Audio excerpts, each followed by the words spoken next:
හොඳයි ඔයගොල්ලන්ට අද කියලා දෙන්න හදන්නේ පොල්ලෙන් කකුල් දෙකට ගැහුවොත් කොහොමද බේරෙන්නේ කියලා. අපි බලමු මේකේ වෙන සිද්ධාන්තේ මම හිමීට කියලා දෙන්නම්. ඊට පස්සේ ට්‍රේනින් වෙන හැටිත් ඊට පස්සේ මම කියලා දෙන්නම්. හරි ගන්නකො. රයිට්. මෙයා දැන් පොල්ලෙන් ගහද්දී අපි සේෆ්ටි තැනට තමයි ඉස්සලා පයින්න ඕනේ. නේද? අපිට අපිව මේ පොල්ලෙන් වදින්න නැති වෙන තැනට තමයි පයින්න. රයිට්. ගන්න. ඉස්සලා ගන්න පයින් එකනේ. පයිද්දි දැන් බැරි වෙලාවත් මේ පොල්ල කැරකිලා આવොත් මේ ඇගේ වදින්නේ නැහැ. වදින්නේ මේ අත. එතකොට අපි බේරිලා ඉස්සලා. ඒකයි අර බේරන ක්‍රමේ පළවෙනි ස්ටෙප් එක. ඒත් එක මේ අත එනවා.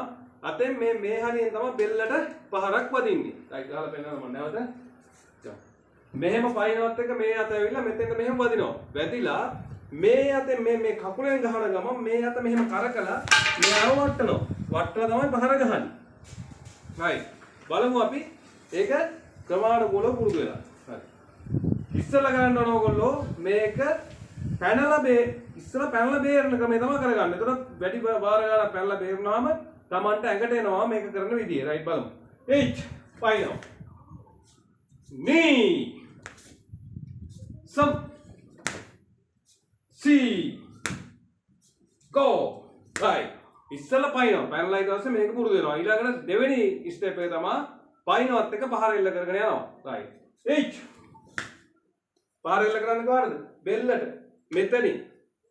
right. knee some C go මෙතන වැදිලා නැහැ වදින්නේ ඇයි අපි මෙහෙට පැනලානේ තියෙන්නේ වැදුනත් අත වදින්නේ තමන් බෙල්ල ඒත් එක මෙහෙට ගහන්න පුළුවන් බැරිවත් මේ අත දා ගන්න බැරිවත් තමන් සේෆ්ටි දරේ ඉන්නේ මේ පැත්තෙන් පහර එල්ල කරලා මෙයාව බිම දාන්න පුළුවන් රයිට් ඊළඟ අදියර තමයි පැනලා මෙතනින් ගහනවත් එක කකුලට ගහනවා බලමු h knee some C go right ඊළඟ අදියර මෙයාව වටලා පුරුදු වෙනවා h